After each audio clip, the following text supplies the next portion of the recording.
लोकतंत्र में किसी पार्टी का चुनाव लड़ना, चुनाव जीतना, किसी पार्टी का बाहर होना और नई सरकार का बनना सामान्य बात है। ये चुनावी प्रक्रिया का हिस्सा है। बंगाल में भी यही हुआ है।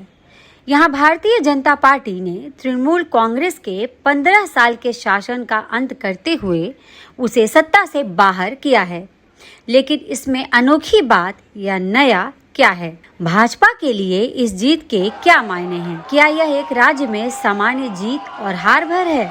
नहीं, बंगाल में मिली ये जीत भाजपा के लिए बहुत बड़ी है।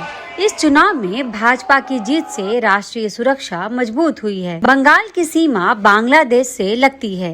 अब भाजपा के आने से ममता के शासन के दौरान यहाँ से घुसपैठ हो रही थी, उस पर बहुत हद तक रोक लग जाएगी। दूसरा, भाजपा के लिए इस जीत के राजनीतिक मायने बहुत हैं।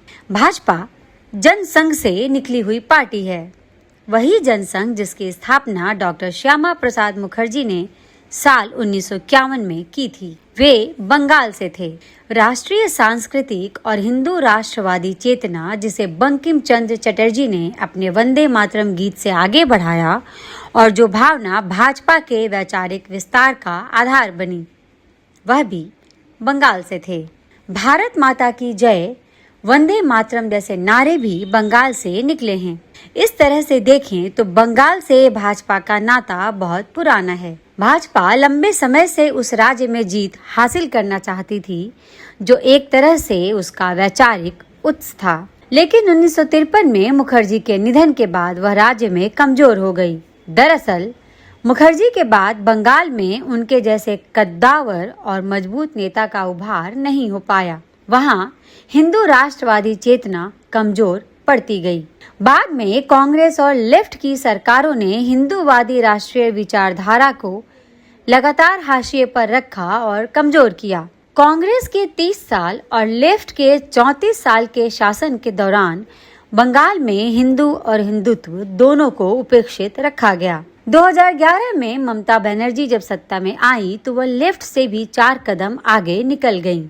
हर साल हिंदू पर्व त्योहारों के समय सांप्रदायिक तनाव और हिंदू धार्मिक जुलूस पर पथराव हुए। सत्ता में बने रहने के लिए ममता ने मुस्लिम तुष्टीकरण की पराकाष्ठा कर दी। उन्होंने बंगाल की डेमोग्राफी बदलने की कोशिश करते हुए बांग्लादेशी घुसपैठियों को संरक्षण दिया। ममता हिंदुओं को दुत्कारने और मुस्लिमों को पुचकारने की नीति पर चलने लगी। इस अपमान और उपेक्षा को हिंदू अपने अंदर समेटता रहा और जैसे ही मौका मिला तो उसने अपना जनादेश सुना दिया। इतिहास गवाह है, हिंदू तुरंत प्रतिक्रिया नहीं देता, वह धीरे धीरे जागता है। वह तब जागता है जब उसे लगता है कि उसका अस्तित्व खतरे में है। वह बर्दाश्त करने की सीमा तक सहता है, अत्याचार अपमान को जज्ब करता है, लेकिन यह सीमा जब खतरे के स्तर पर पहुंच जाती है तो वह जवाब देता है। बंगाल में यही हुआ था।